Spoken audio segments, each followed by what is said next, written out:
So, I want you to picture a really specific address in Manhattan. Okay. 235 East 11th Street. All right, I can picture the neighborhood. Right. And if you walk past it today, it just looks like part of the city, right? Yeah, just standard brick building. Standard brick, standard vibe. But if you could time travel back to, say, 1955. Oh, wow. Walking through those doors would be like stepping into a totally different dimension. It really would. You'd be stepping into what was effectively a social laboratory. Yes. But entirely disguised as an elementary school. Exactly. So for everyone listening today, our deep dive is focusing on the downtown community school, or DCS, as we'll probably call it. Right. And honestly, calling it a school feels like we're underselling it a bit. Oh, absolutely. It ran from 1944 to 1971. And looking at the source material we have today, I mean, it reads less like a school yearbook and more like a manifesto. A manifesto for a utopia. Yeah, a utopia that actually existed in New York for 27 years. It's fascinating because when you look at that founding date, 1944. Right in the thick of it. Exactly. You have to realize the context. World War II is still raging. Yeah. The world is in absolute chaos at that point. Totally. And here is this group of people in New York City just planting a flag and saying, we're going to try something completely different. And they weren't subtle about it either. Their mission statement wasn't just, we want to teach kids math and spelling. Far from it. The sources say it was to train children to, quote, live and work together in understanding. Which is heavy. Right. Yeah. I mean, it sounds like a nice greeting card today, but in 1944, that is a very loaded goal. It is. It's an explicitly political and social goal.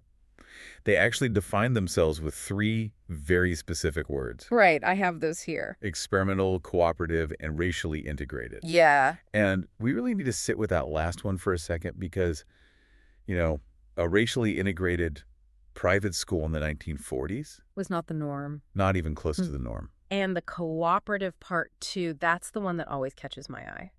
Why is that? Because I think we hear co-op today, and we think of, like, a grocery store where you have to bag your own lentils or something. Right, a food co-op. Yeah. But in a school setting, it changes the power dynamic entirely. It really does. Yeah. It means the school isn't owned by a church. Right. And it isn't owned by a wealthy headmaster or a board of corporate directors. It's owned by the community. Exactly. The parents and the teachers operate it. It implies that education is a democratic process. Not a service you just buy.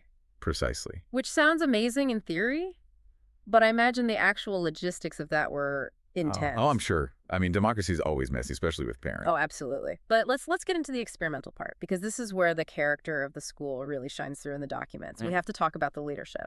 The sources focus really heavily on this guy named Norman Studer. Yes, Norman Studer. He was the director there from 1950 all the way to 1970. A full 2 decades. And Studer isn't your typical school administrator at all. Not an MBA type. No, not at all. He's described in the text as a school reformer and a folklorist. A folklorist. I mean, that is such a specific niche background for a guy running a grade school. Right. It sounds like the setup for a quirky indie movie or something. It really does, but it's actually the key to understanding their whole curriculum. If you think about what folklore actually is. It's the study of common people. Yeah, Like it's the songs, the stories, the traditions of everyday working folks. So instead of like the great man theory of history where it's all General Washington did this and President Lincoln did that, Right. Studer is bringing this entirely bottom-up approach to a classroom of kids. Precisely. You have to remember that in the 1950s, standard American education was incredibly rigid. Lots of rote memorization. Yes, a very sanitized top-down version of history. But Studer comes in and says, no, let's look at the culture right on the street level. Oh. The sources suggest this influenced everything they did. They weren't just reading textbooks. They were engaging with the diverse cultures of New York City directly. Right, using the city as a primary source. That makes so much sense. It basically turns the entire city into the classroom. You aren't just learning about the people you are out there. Recording their stories. Yeah, it feels very journalistic, or maybe anthropological is a better word. Anthropological is exactly the right word. And this wasn't happening in a vacuum either. Right. The network. ECS was part of this little ecosystem of progressive schools in New York at the time. You had places like the Little Red Schoolhouse and the Walden School. Okay. Yeah, I've definitely heard of the Little Red Schoolhouse. That one is legendary. It really is. These schools were basically the Ivy League of the American left back then. Right. If you were a progressive or an artist or just a free thinker in New York in the mid-century, this specific network was your safe harbor. It's where you sent your kids if you wanted them to question authority rather than just, salute it. Right. And speaking of questioning authority, this is where the timeline gets really interesting. We can't talk about this era without addressing the huge elephant in the room, The Red Scare. the 1950s, McCarthyism. Right. So for our listeners, as a quick refresher, you have the House Un-American Activities Committee, or HUAC. Yes. And they are just tearing through Hollywood. They're tearing through universities. Blacklisting anyone with even a whiff of leftist sympathy. Exactly. People are losing their careers and their livelihoods overnight. And just to be completely clear for everyone listening, we aren't taking any political sides here. Right. We're just reporting what the sources say about the historical climate. Right. We're just looking at how the school navigated this incredibly tense period. And as a climate of absolute fear. So in the middle of this massive witch hunt, what does the downtown community school do? They don't back down. They don't just keep their heads down.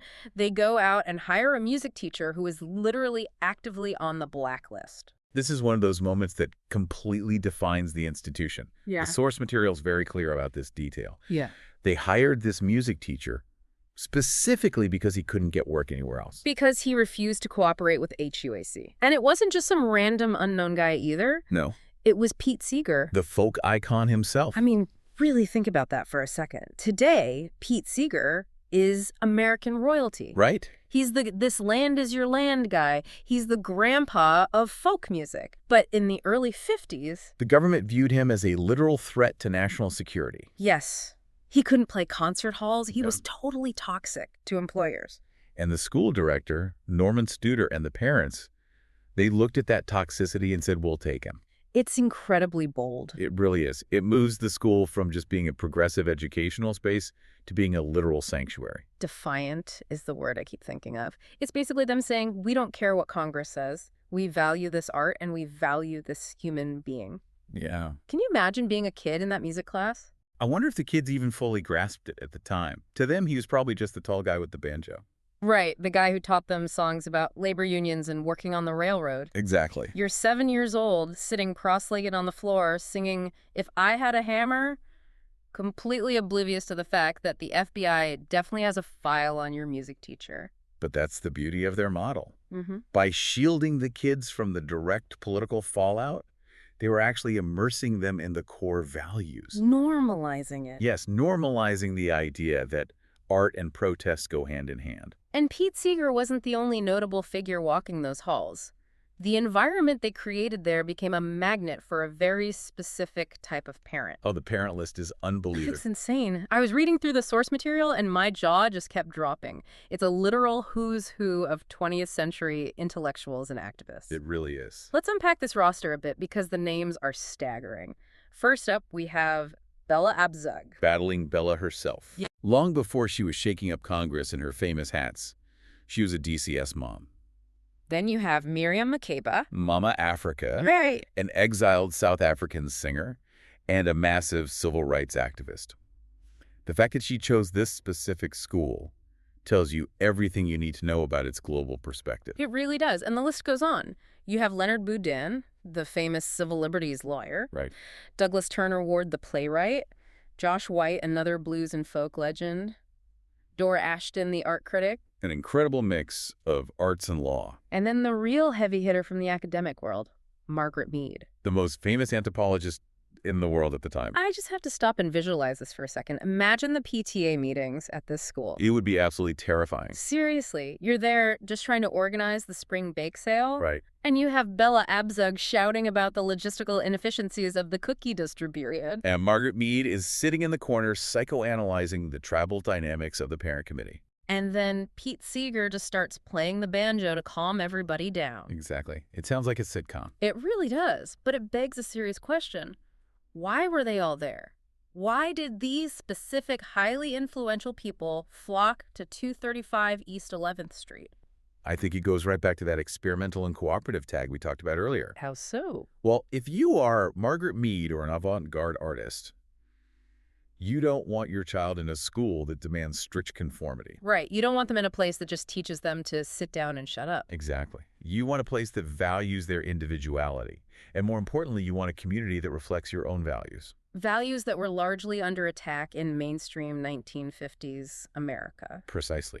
It was a safe space for their ideals. A bubble, really, but a really, really high IQ bubble. And that bubble produced some very interesting results. The alumni list mentioned in the text perfectly mirrors the inputs. The apple didn't fall far from the tree. Not at all. You have students like Richard Kostelanetz, who became a major avant-garde artist and cultural historian. That feels like a direct straight line from Norman Studer's folklore curriculum. It really does. And even in the later years of the school, you had people like Eric Juger. The graphic novelists. Yeah, the one who does those amazing New Yorker covers. You had the poet Vincent Katz. Right. You had Corey D. Williams, who went into acting. And Nicholas Burns, the literary critic. It seems the school was effectively a factory for creatives, for people whose job is to observe and comment on society. Which totally makes sense. Right. If you grow up with folklore and civil rights and parents who are professional activists, you aren't very likely to grow up and become a corporate accountant. No offense to corporate accountants listening, of course. Of course not. But yeah, the vibe is definitely different. But I want to pivot here to something a bit more serious. We've talked about the cool factor, the folk songs, the famous parents, the creative kids. But the source material highlights a specific moment in 1963 that shows the school wasn't just playing at activism. They were in the trenches. They really were. 1963 is a crucial pivot point historically. The civil rights movement is really heating up nationally. And the source describes an incident involving a group of African-American students from New Jersey. Right. Now, normally a Manhattan private school doesn't have much to do with New Jersey public schools. But something unique happened here. Yes. These students in New Jersey were protesting. They were being assigned to a racially segregated school, and they point-blank refused to go. So they were effectively boycotting their own education to fight for better conditions. Exactly. So these kids are out of school because of the boycott, and the downtown community school steps in. They did a lot more than just step in. The source specifically says they arranged to teach this group. Let's just wrap our heads around the logistics of that for a second. This isn't just tweaking a lesson plan. No, not at all. This means they likely had to coordinate bringing these students from New Jersey into Manhattan, crossing state lines. Right. To provide them with an education while they protested segregation in their home district. It's a massive logistical undertaking, and a deeply political one. It moves the school's mission from theory to action. Perfectly said. It's one thing to say on paper, we are a racially integrated school. Right, words are easy. But it is another thing entirely to say, we are going to use our resources, our actual building, and our teachers to directly support a civil rights protest happening in another state. It really reinforces that idea of the school as a sanctuary that we were talking about earlier. Absolutely. Whether you were a blacklisted folk singer in the 50s or a student fighting segregation in the 60s, DCS was a place that opened its doors when others shut them. And imagine the lesson that taught the regular enrolled students. Wow. Yeah. You can't learn that in a textbook. Watching your own school turn itself into a literal support system for the civil rights movement, that leaves a permanent mark on a kid. It paints such a picture of a vibrant and principled, almost magical place. It does. But, well, we know how this ends. Our deep dive isn't called The School That Is Still Open Today. Sadly, no. The downtown community school closed its doors in 1971. And this is the part that honestly hurts to read. Because it wasn't the FBI that shut them down. No. It wasn't some huge political scandal. It wasn't a flaw in the folklore curriculum. It was pure economics. The source is very blunt about it. Financial pressure. Right. Specifically increased mortgage costs. And this right here is the tragedy of the cooperative model in a city like New York. Yeah. The source notes they were facing, these rising mortgage costs, which meant they would have had to raise tuition significantly just to survive. And that creates an impossible conflict for them, doesn't it? It strikes at the very heart of their identity.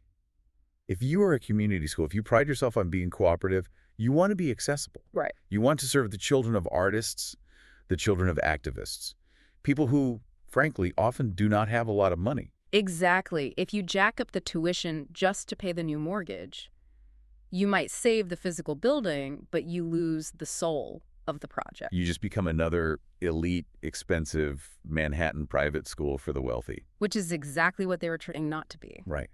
And it seems that rather than betray that core mission, or perhaps because they simply couldn't find a way to square that financial circle, they chose to close. It's startling to think about. They survived the height of McCarthyism. Yeah. They navigated the massive social turbulence of the 60s.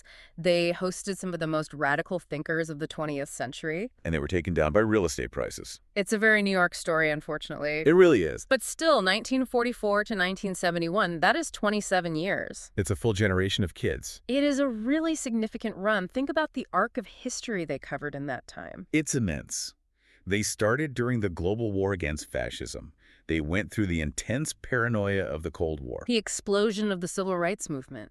the counterculture of the late 60s, and through all of it, they didn't just watch it happen from the sidelines. They were active participants. Exactly. So when we look back at the whole scope of the downtown community school based on these sources, what's the big takeaway for you? What is the main nugget of wisdom we can pull from this? For me, it's really about the deep interconnectedness of culture and education. Expand on that a bit. Well, you had folklore, you had folk music, political activism, and primary education, all swirling together in one single building. Yeah. It proves that a school isn't just a neutral place where you download facts into a child's brain. A school is always a reflection of its community's highest ideals. That's a great way to put it. DCS was a direct mirror for that specific, highly intellectual, leftist, artistic community in mid-century Manhattan. And it shows that education is mostly what happens in the hallways and who you see in the cafeteria. Right. The values the institution models in its hiring and its actions, not Yeah. just what's written on the blackboard. Absolutely. For them, the curriculum really was the community itself. It makes you wonder, though, if you walked past 235 East 11th Street today, like we said at the very beginning, you would never know. Not a clue. You'd never know Pete Seeger was in there teaching the banjo to 7-year-olds, or that Mama Africa was outside picking up her kids. The building is just bricks now. The bricks remain, but the grand experiment is history. Which brings us to a final thought I want to leave with all of you listening. Okay. We look at DCS as this incredible triumph of values. They hired the blacklisted, they actively supported civil rights protesters. It was a beautiful social experiment. But it failed because of a mortgage. Exactly. It raises a really tough question about the true sustainability of idealism. This. So here's what I want you to chew on after you finish listening. Can a school, or really any idealistic institution, remain truly experimental and community-focused in the long run? Or is it doomed? Right. Is a model like the downtown community school destined to burn bright and then fade away simply because the cold, hard logic of the real estate market doesn't care about your mission statement? That is the million-dollar question right there. Or in today's Manhattan market, the $10 million question. True. Well, thanks for taking this deep dive with us into the lost world of the downtown community school. We'll see you on the next one.